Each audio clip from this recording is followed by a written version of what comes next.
1989년 여름, 부산의 작은 해안 마을, 어린 시절의 웃음소리가 가득한 골목길에 희미한 노을이 드리웠다. 5명의 단짝 친구들, 민준, 준호, 현수, 그리고 사라진 소년들인 지훈과 태식이 그날의 바닷가에서 마지막으로 함께 웃었다.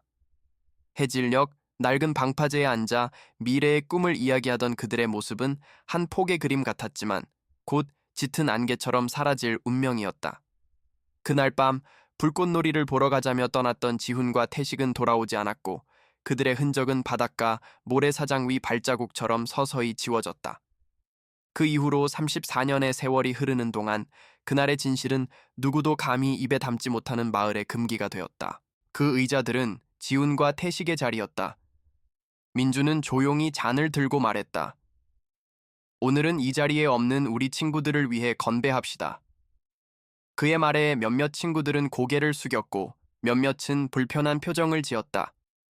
그 순간 한 친구가 아직도 그 일을 잊지 못했어? 라며 퉁명스럽게 물었고 그 질문은 방 안에 얼어붙은 침묵을 만들었다. 그 질문은 단순한 것이 아니라 그들의 내면에 묻어두었던 고통을 다시 끄집어내는 반가쇠였다. 그날의 불편한 분위기는 민준의 마음에 다시 한번 불을 지폈다. 그는 더 이상 이 침묵을 견딜 수 없다고 느꼈다.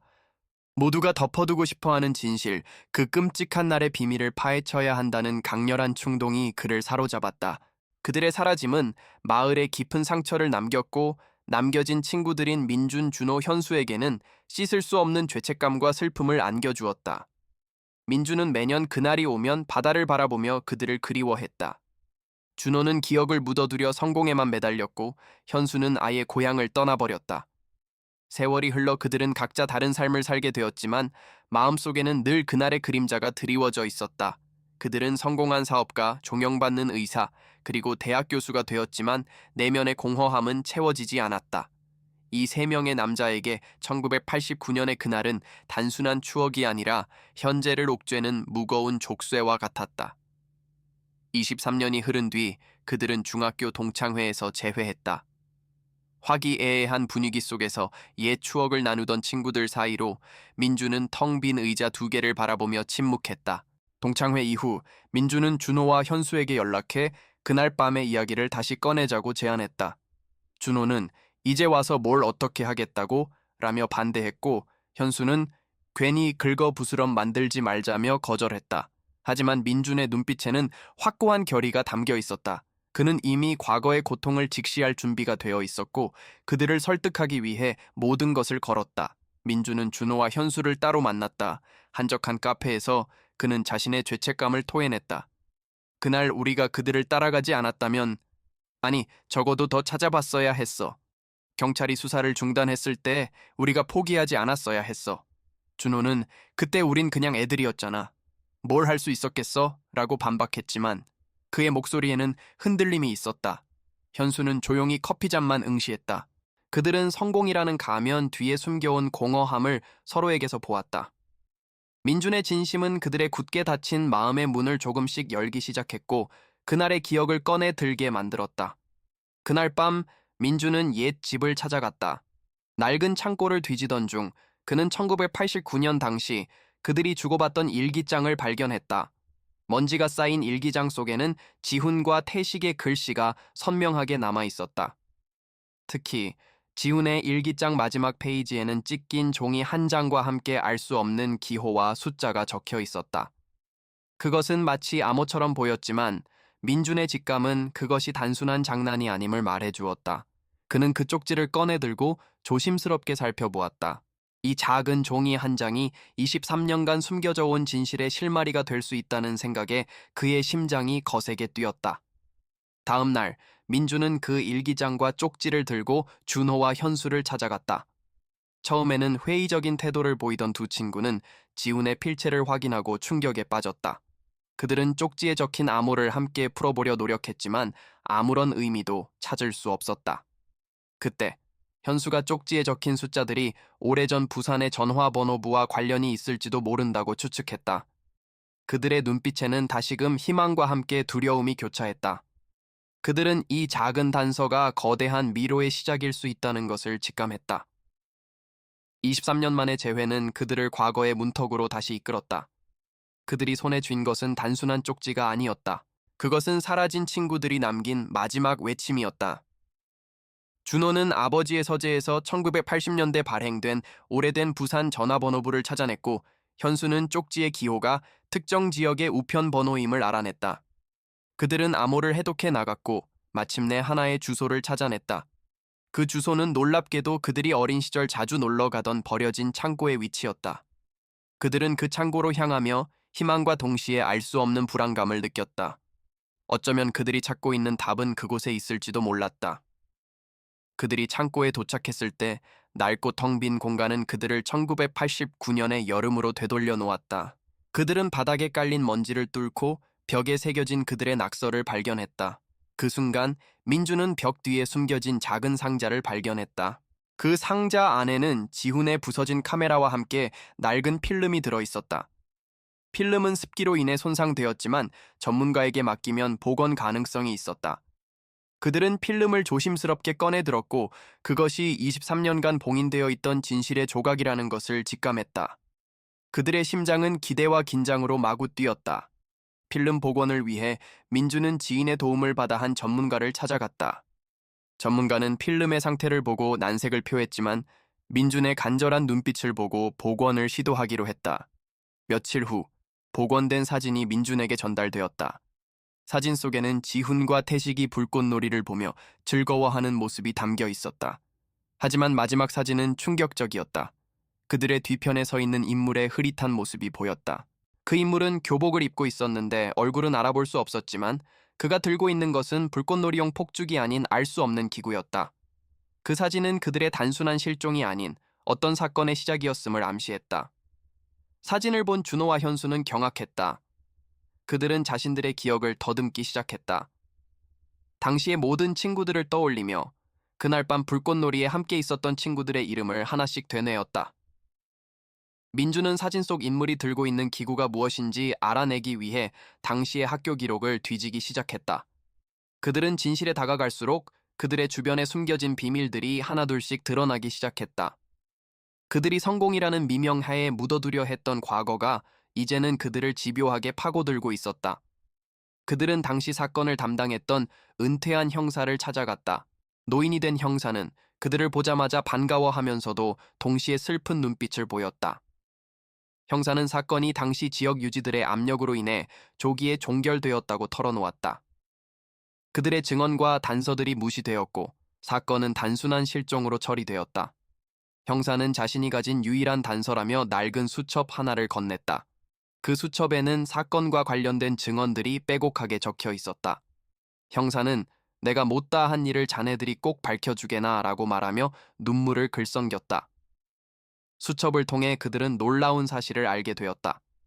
당시 몇몇 동네 주민들이 사건 당일 밤 버려진 창고 근처에서 큰 소음을 들었다고 증언했다는 것이다. 그들은 무언가가 폭발하는 소리를 들었고 비명 소리를 들었다는 증언도 있었다. 하지만 이 모든 증언들은 당시 수사 과정에서 배제되었다. 그들은 누군가가 의도적으로 사건을 은폐하려 했음을 확신하게 되었다. 그들은 이 거대한 음모의 실체에 한 발짝 더 다가섰지만 동시에 자신들이 얼마나 위험한 게임에 뛰어들었는지 깨닫게 되었다. 민주는 사진 속 인물이 들고 있는 기구를 알아내기 위해 당시의 동네 사진관을 찾아갔다. 사진관 주인은 이건 예전에 우리 동네에서 유행했던 자재 폭발 장치 같네요. 라며 사진을 자세히 들여다보았다. 그때 동네 불량배들이 그걸 가지고 장난을 쳤거든요. 며칠 뒤 그 친구 중 한 명이 큰 화상을 입었다는 소문이 있었죠. 그런데 그 친구, 우리 동창이었던 것 같은데. 그의 말은 그들의 뇌리에 깊게 박혔다. 이제 그들은 단순한 증거를 넘어 용의자를 좁혀 나가기 시작했다. 용의자로 지목된 인물은 당시 동창 중 한 명이었던 동현이었다. 동현은 현재 부산의 유력한 사업가로 성장해 있었다. 그들은 동현에게 접근할 방법을 찾기 시작했다. 준호는 오랜 인맥을 동원해 동현과 만날 자리를 만들었다. 그들은 동현과의 만남을 통해 그의 심리 상태를 파악하려 했다. 동현은 처음에는 오랜만에 만난 친구들과의 반가움에 들뜬 모습을 보였지만 민준이 슬쩍 1989년의 이야기를 꺼내자마자 그의 얼굴에서 미소가 사라졌다. 동현은 1989년의 사건에 대해 아는 것이 없다고 부인했지만 그의 불안한 눈빛과 경직된 표정은 무언가를 숨기고 있음을 명확히 보여주었다. 그들의 추궁이 계속되자 동현은 갑자기 자리를 뜨려 했다. 그 순간 민주는 그날 밤 창고에서 무슨 일이 있었는지, 네가 들고 있던 폭발 장치가 무엇인지 우리 모두 알고 있어 라고 말했다. 동현은 그 말을 듣고 멈춰 섰다. 그의 얼굴은 공포와 분노로 일그러져 있었다. 그들은 동현이 그날의 사건에 깊숙이 연루되어 있다는 것을 확신했다. 동현은 그들을 만난 이후부터 계속 그들의 주변을 맴돌았다. 그는 사람을 시켜 그들의 뒤를 미행하게 했고 심지어 민준의 집 근처에 수상한 사람들이 나타나기도 했다. 그들은 동현이 진실을 은폐하기 위해 무슨 일이든 할 준비가 되어 있음을 깨달았다. 그들의 삶은 평온했던 일상에서 벗어나 목숨을 건 추적전으로 변모했다. 그들은 더 이상 진실을 찾는 것을 멈출 수 없었다. 이 싸움은 그들 자신뿐만 아니라 사라진 친구들의 명예를 위한 것이기도 했다. 현수는 동현의 과거를 깊이 파헤치기 시작했다. 그는 동현이 어릴 적부터 아버지의 폭력에 시달렸고 학교에서 왕따를 당했다는 사실을 알아냈다. 동현은 당시 지훈과 태식에게 괴롭힘을 당했으며 그들에게 복수할 계획을 세웠다는 소문도 있었다. 현수는 동현의 어두운 과거가 그의 현재 행동의 원인일지도 모른다고 추측했다. 동현은 억압된 분노와 열등감으로 가득 찬 인물이었고 그의 삶은 항상 어둠 속에 있었다. 그들은 동현의 사업체에 접근하기 위해 새로운 계획을 세웠다. 준호는 사업 파트너를 가장해 동현의 회사에 투자 제안을 했다. 동현은 처음에는 의심했지만 준호의 제안이 너무나 매력적이어서 거절하지 못했다. 준호는 동현의 사업 내부로 진입해 그의 재정 상태와 비리 여부를 조사하기 시작했다. 그들은 동현이 과거의 죄를 덮기 위해 불법적인 수단을 사용하고 있을지도 모른다고 생각했다. 그들의 예상은 적중했다. 준호는 동현의 사업에서 불법적인 자금 유용과 횡령의 증거를 발견했다. 이 모든 불법 행위는 1989년의 사건을 은폐하기 위해 사용된 것으로 추정되었다. 동현은 당시 사건과 관련하여 입막음을 하려는 사람들에게 거액의 돈을 지불하고 있었다. 그의 부와 성공은 끔찍한 비밀 위에 세워진 거대한 모래성이었던 것이다. 이 모든 것을 밝혀내는 과정은 그들을 위험에 빠뜨렸지만 동시에 그들이 올바른 길을 가고 있다는 확신을 주었다. 현수는 동현의 옛 친구들을 찾아가 그날 밤에 대해 캐물었다. 하지만 모두가 입을 굳게 다물었다. 그들의 눈빛에는 두려움이 가득했다. 동현의 위협 때문이었다. 현수는 그들의 침묵이 그들의 죄책감과 연관되어 있다는 것을 깨달았다. 그는 그들이 숨기고 있는 더 큰 비밀이 있다고 확신했다. 그들은 그들에게 직접적으로 접근하는 대신 그들의 가족을 통해 진실에 다가가기로 했다. 민주는 당시 사건을 목격했던 한 여학생을 찾아냈다. 그녀는 이제 중년의 여성이 되어 있었다. 그녀는 처음에는 모든 것을 잊고 살고 싶다며 민준의 말을 외면했다. 하지만 민준이 저희는 사라진 친구들의 가족에게 진실을 전하고 싶습니다. 그들이 왜 돌아오지 못했는지라도 알려주고 싶습니다. 라고 호소하자 그녀의 굳게 닫혔던 마음이 조금씩 열렸다. 그녀는 그날의 기억이 매일 밤 그녀를 괴롭혔다고 고백했다. 그녀의 증언은 충격적이었다. 그날 밤 동현은 지훈과 태식을 창고로 유인해 위협했다. 그들은 장난으로 시작된 상황이 걷잡을 수 없이 커졌음을 알고 동현을 말리려 했다. 하지만 동현은 폭발 장치를 작동시켰고 창고는 순식간에 화염에 휩싸였다. 지훈과 태식은 그 화재로 인해 사망했고 동현은 그들을 그곳에 남겨둔 채 도망쳤다는 것이다. 그녀는 동현의 협박 때문에 이 모든 사실을 숨기고 살아왔다고 말했다. 그들은 동현의 사업 비리 증거와 목격자의 증언을 종합하여 경찰에 고발하기로 결정했다. 하지만 그들이 증거를 제출하려던 순간 동현의 수하들이 나타나 그들을 위협했다. 그들은 민준의 집을 부셨고 준호의 사업을 방해했으며 현수의 가족을 미행했다. 그들은 더 이상 물러설 곳이 없었다. 그들의 생명과 안전이 위협받는 상황에서 그들은 용기를 내어 맞서 싸우기로 했다. 이 모든 고통의 끝은 진실을 밝히는 것뿐이라고 믿었다. 민주는 언론에 이 사실을 제보하기로 결심했다. 하지만 동현의 영향력은 예상보다 훨씬 컸다. 언론사는 동현의 압력에 굴복했고 그들의 이야기는 외면당했다. 그들은 모든 것을 잃을 위기에 처했다. 준호는 자신의 사업 자금을 잃었고 현수는 대학에서 정직 처분을 받았다. 민주는 가족들에게까지 피해가 갈 것을 염려해 괴로워했다. 그들은 이제 완전히 고립된 상태였다. 하지만 그들은 서로를 보며 포기하지 않기로 맹세했다. 그들은 동현을 직접 대면하기로 했다. 동현은 그들을 조롱하며 말했다. 너희들이 뭘 할 수 있는데 23년 동안 아무것도 못했잖아. 앞으로도 아무것도 못할 거야. 진실은 아무도 믿어주지 않아. 그의 오만함에 민주는 분노를 느꼈다. 그들은 동현이 가장 두려워하는 것이 무엇인지 알고 있었다. 그의 성공, 그의 명예, 그의 모든 것을 잃는 것이다. 그들은 그의 허영심을 이용하기로 했다. 준호는 동현의 사업 파트너들에게 동현의 비리 증거를 보냈다. 동현의 사업은 순식간에 무너져 내리기 시작했다. 동현은 분노에 휩싸여 그들을 찾아왔다. 너희들이 감히 내 사업을 건드려? 내가 너희들을 가만두지 않겠다. 그의 위협의 현수는 네가 우리 친구들을 죽인 것처럼 우리도 죽일 거야? 이제 네가 저지른 모든 죄를 세상에 알릴 거야. 라고 외쳤다. 동현은 충격에 휩싸였다. 동현은 자신의 아버지에게 도움을 요청했다. 그의 아버지는 당시 지역 유지로서 사건을 은폐하는 데 큰 역할을 했다. 그의 아버지는 그때처럼 조용히 끝내면 될 일이다. 괜히 일을 키우지 마라 라고 동현을 타이르며 모든 것을 무마하려 했다. 하지만 동현은 이미 걷잡을 수 없는 분노에 휩싸여 있었다. 그는 자신의 아버지마저 자신을 버리려 한다고 생각했다. 그는 복수를 계획했다. 그는 모든 것을 잃을 빼야 모든 것을 불태우겠다고 다짐했다. 그는 준호의 집과 현수의 사무실에 방화를 시도했고 민준의 딸을 납치하려 했다. 이 모든 위협은 그들을 더욱 강하게 만들었다. 그들은 동현의 폭주를 막기 위해 그를 경찰에 직접 고발하는 대신 그가 스스로 모든 것을 자백하게 만들 계획을 세웠다. 그들은 그의 심리를 압박하는 데 집중했다. 그들은 당시 동현과 함께 있었던 한 친구를 찾아갔다. 그 친구는 동현의 폭발 장난에 화상을 입었던 인물이었다. 그는 당시 동현의 협박 때문에 침묵해야만 했다. 그들은 그에게 동현의 모든 비리 증거를 보여주며 그날 밤의 진실을 함께 밝히자고 설득했다.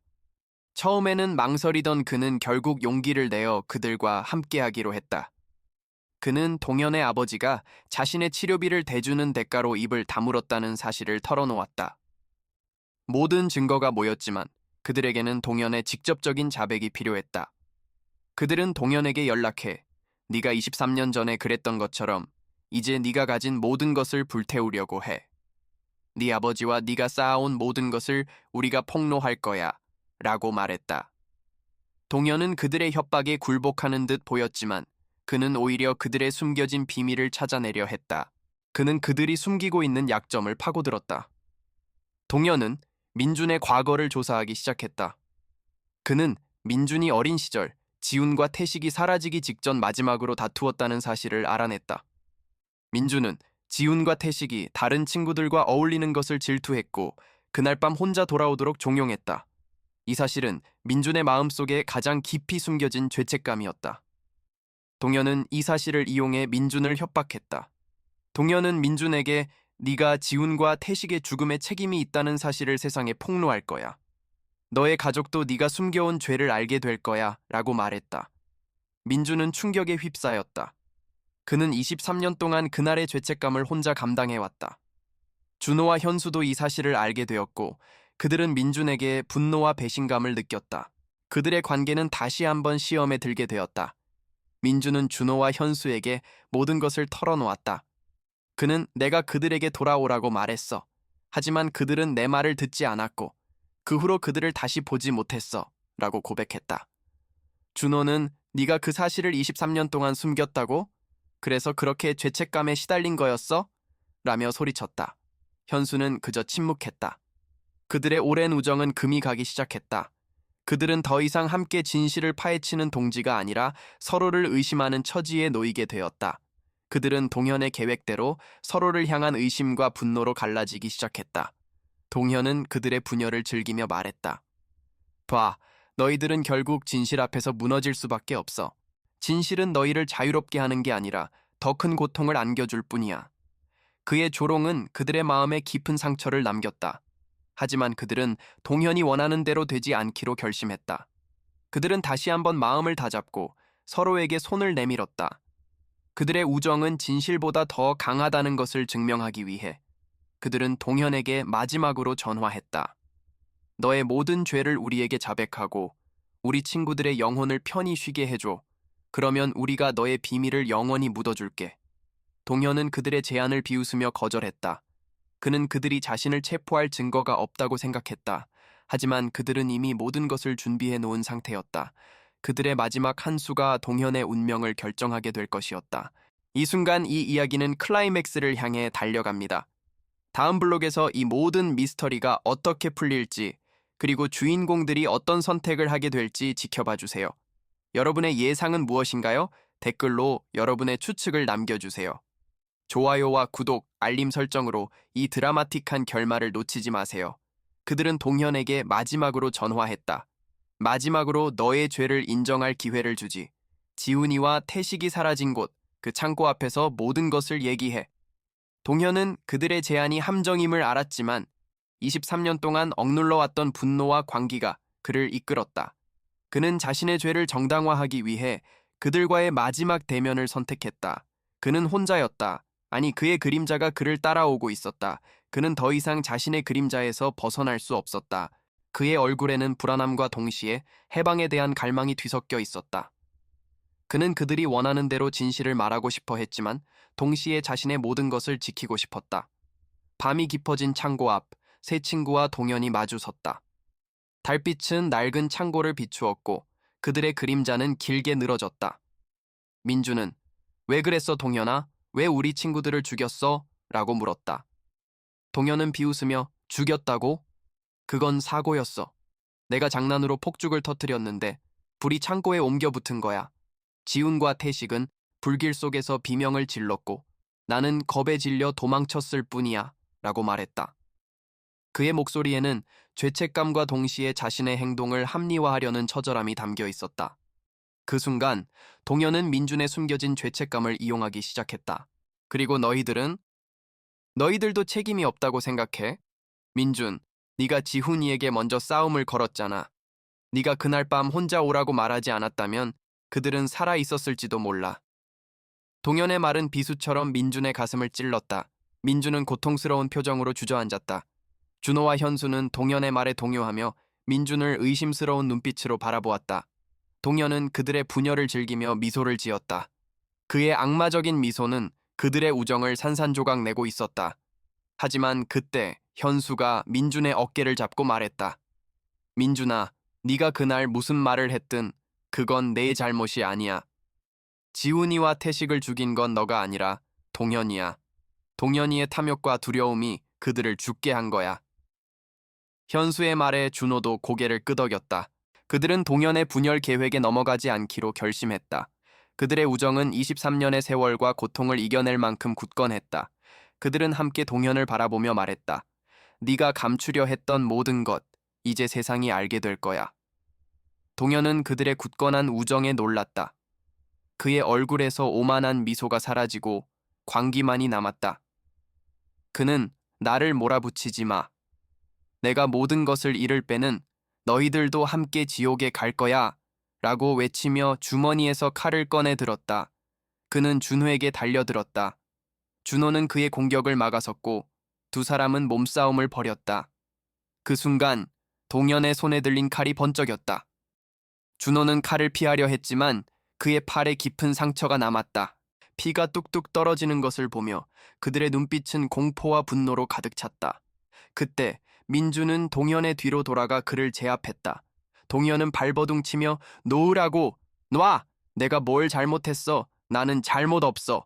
라고 소리쳤다.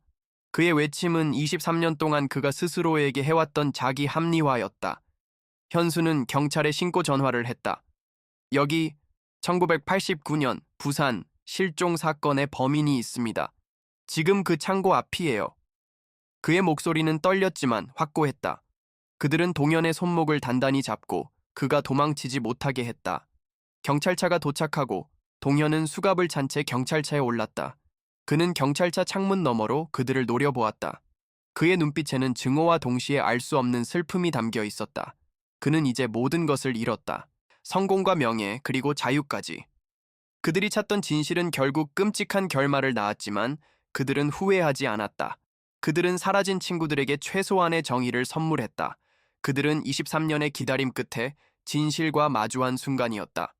진실은 동현의 죄뿐만 아니라 그들의 주변에 존재했던 침묵의 공모를 폭로했다. 지훈의 아버지는 눈물을 흘리며 말했다. 나는 동현의 아버지로부터 사업을 확장할 자금을 받았고 그 대가로 내 아들의 죽음을 덮었지. 나는 그 돈으로 성공했지만 내 영혼은 지옥에 있었어.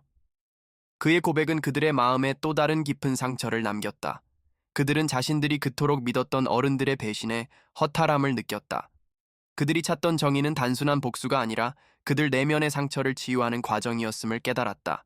동현의 범죄는 언론에 대서특필되었고 그의 사업은 하루아침에 무너졌다. 그의 아버지는 모든 공모 사실을 인정하고 법적 처벌을 받게 되었다. 23년간 묻혀있던 진실이 마침내 세상에 드러났지만 그들은 승리감을 느끼지 못했다. 그들이 얻은 것은 정의였지만 그 과정에서 그들이 잃은 것은 너무나도 많았다. 그들은 서로를 용서하고 다시 친구로 돌아섰지만 23년의 세월 동안 골마왔던 상처는 쉽게 아물지 않았다. 그들은 여전히 그날의 기억을 안고 살아가야 했다. 그들은 지훈과 태식의 유고를 찾아 장례를 치러주었다. 23년 만에 치러진 장례식은 조용하고 엄숙했다. 그들은 영정사진 앞에서 눈물을 흘리며 말했다. 늦어서 미안해. 이제야 너희들의 영혼을 편히 쉬게 해줄 수 있게 되었어. 그들은 이제야 비로소 과거의 굴레에서 벗어난 듯했다. 그들은 비록 모든 것을 잃었지만 더 큰 진실과 자신을 마주하는 용기를 얻었다. 그들은 그들의 삶이 앞으로도 계속될 것이라는 것을 알고 있었다. 몇 년 후 민준, 준호, 현수는 평범한 일상으로 돌아왔다. 민준은 작은 서점을 열었고 준호는 소규모 자선 사업을 시작했다. 현수는 학교를 떠나 상담가로 활동하며 과거의 상처로 고통받는 사람들을 돕기 시작했다. 그들은 성공이라는 가면을 버리고 진정한 자아를 찾았다. 그들은 더 이상 과거에 얽매이지 않고 새로운 삶을 시작했다. 그들의 삶은 과거의 그림자를 딛고 일어선 새로운 시작이었다. 그들은 매년 1989년의 그날이 오면 함께 바닷가를 찾았다. 그들은 이제 더 이상 슬픔에 잠기지 않았다. 그들은 웃으며 지훈과 태식의 이름을 불렀다. 잘 지내지? 우리 친구들 덕분에 우리가 여기까지 올 수 있었어. 고마워. 그들은 진실을 찾기 위한 긴 여정 끝에 잃어버린 우정과 자신을 되찾았다. 그들은 이제야 비로소 진정한 평화를 찾았다. 이 모든 고통은 그들을 더 나은 인간으로 만들었다. 이야기는 끝나지만 그들이 겪은 고통과 성장, 그리고 진실을 향한 집념은 영원히 남을 것입니다. 이 이야기는 과거의 그림자에 맞서는 용기와 진정한 용서, 그리고 잃어버린 것을 되찾기 위한 여정의 의미를 되새기게 합니다. 만약 여러분이라면 이 이야기의 주인공들처럼 자신의 삶을 걸고 진실을 추적할 수 있을까요? 아래 댓글로 여러분의 생각을 공유해 주세요.